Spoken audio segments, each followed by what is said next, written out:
Hello, everyone, and welcome to our final Moody talk for the month of April. We chose envy for this month, so that's our big feeling that we're going to be discussing. This is the last Moody talk, so let me go back and talk about the things that we did the first one and the other ones. So first we talked about words that describe envy and their intensity. Again, I tell this all the time. I think it's really important that you know the words that you use for envy and the intensity that each word brings so that you can understand what you need for coping skills, what you might need to help you out of feeling that maybe negative feeling of envy, right? So I talked about the difference between envy and jealousy because there's a big difference. Jealousy is all about having something and being afraid that it's threatened, that it'll be taken away. Something like that, like a relationship or something at work. So you're feeling threatened when you feel jealous. Whereas envy, it's that you're seeing something that other people have. Maybe you were working really hard for it and you haven't received it yet. And you feel like envious of that person because they have it and maybe they didn't have to do as much work or something like that.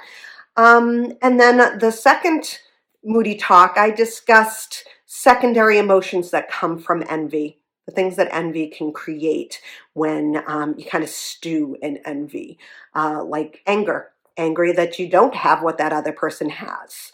And sometimes that can really lead to destructive behavior on both sides, both self and to others. So please go back and listen to that Moody talk because it really does help to understand when envy turns into other emotions, how damaging that can be. Last week I discussed can you have like an antidote to envy? And what we kind of talked about is, I mean, there's really no antidote for envy, but there are ways that you can maybe bring that into check, maybe by, asking the questions, is this person better than me? No, most likely not. And my favorite part of, when I started really delving into envy and what I could do for these Moody talks, how envy can be a motivator to, shoot for the stars, do, a little bit more work towards what you want. Because maybe that person doesn't have everything that you think they have. And I talked a little bit about social media. So I want to talk about social media in this last one because I think it's really, really important to discuss.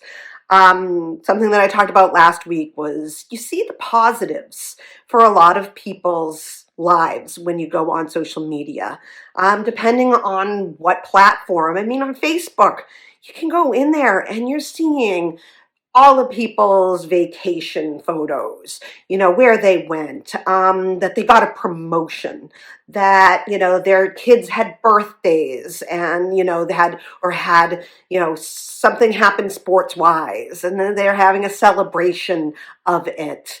We don't very much hear about the negative parts of people's lives on social media. Same with Instagram. You're seeing pictures, most likely, of more happier times for people. You don't really see what's going on behind the screen, right? So I think that talking about social media and envy is really important because I think it can turn to toxic envy when you're just constantly scrolling and seeing things from people that are their most positive parts of their lives constantly. And you maybe feel like, well, I have nothing like that.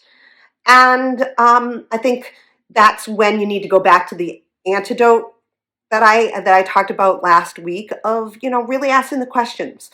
This person isn't any better than me.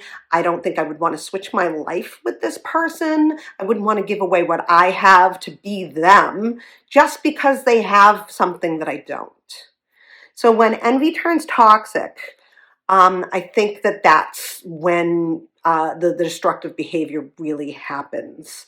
And it can be self or it can be towards other people. Either way, it's a terrible feeling. And it brings about secondary emotions such as shame and guilt because maybe you're doing something to sabotage the other person.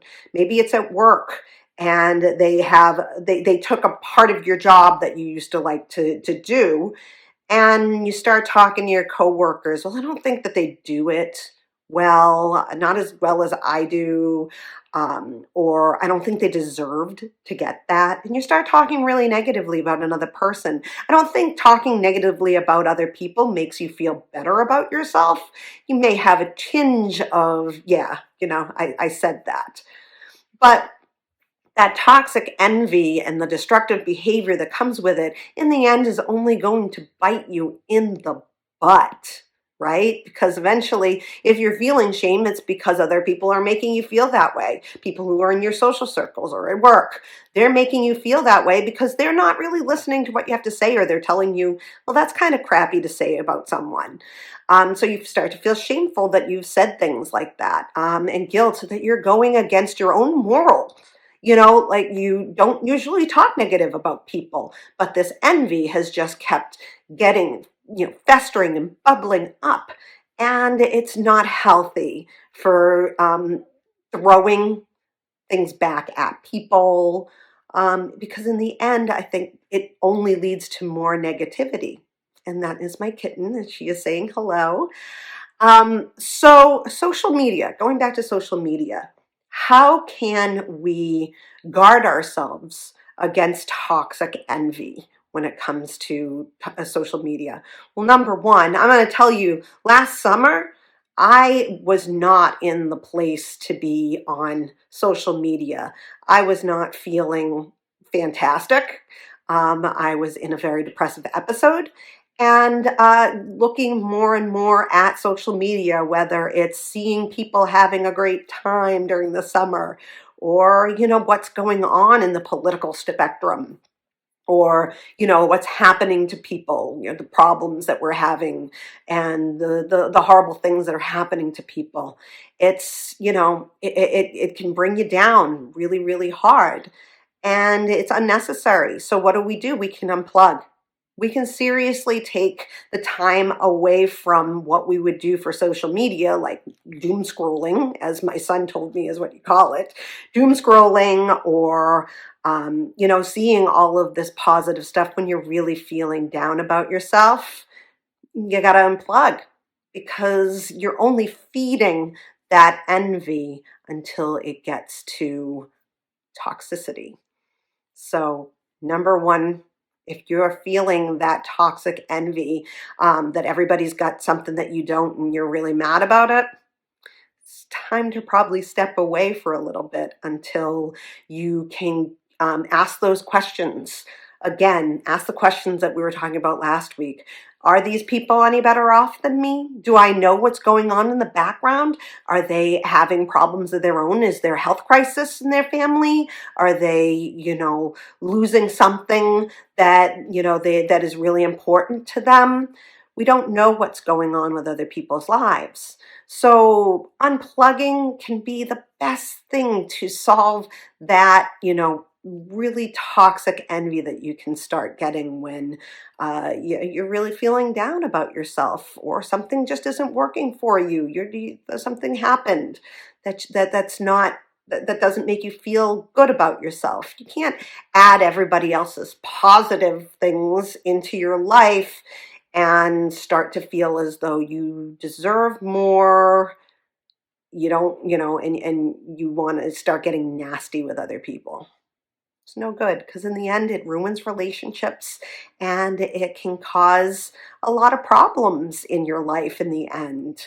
So, what else can we do on social media? Well, we can tell ourselves, as we're scrolling along and seeing all these other positive things that are happening in people's lives, we can ask the questions, that I was just talking about while you're scrolling.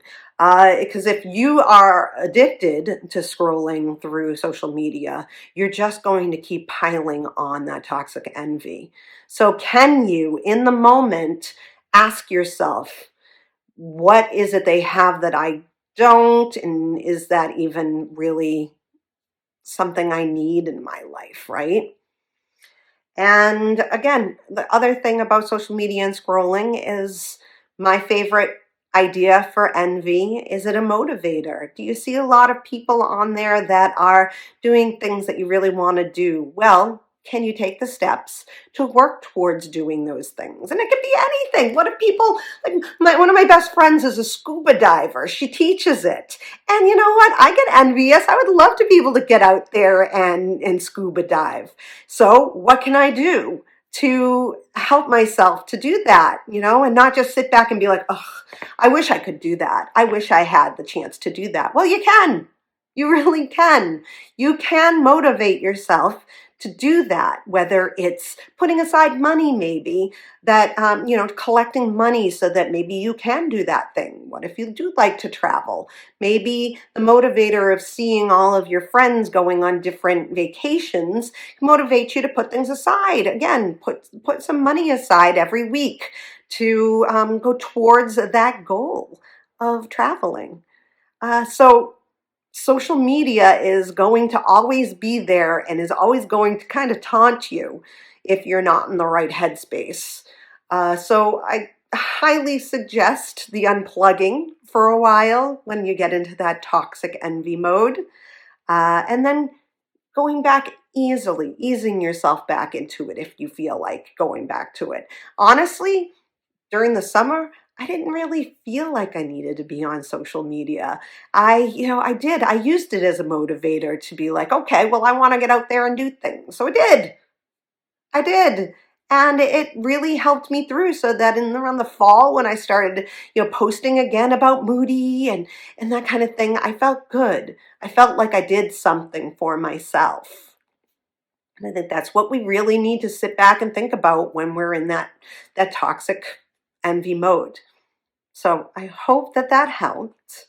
And again, I want you to comment. I want you to, ask questions down in the comments, DM me. I'd be more than happy to talk more about envy. And I still haven't chosen a emotion for next month. Next month, May, is Mental Health Awareness Month. So I need to figure out what I'm going to do there. So I have a little time to do that. If there's anything that you want me to do for Mental Health Awareness Month, please comment below, DM me, let me know so I can plan it. I'd love to do anything you guys want to hear.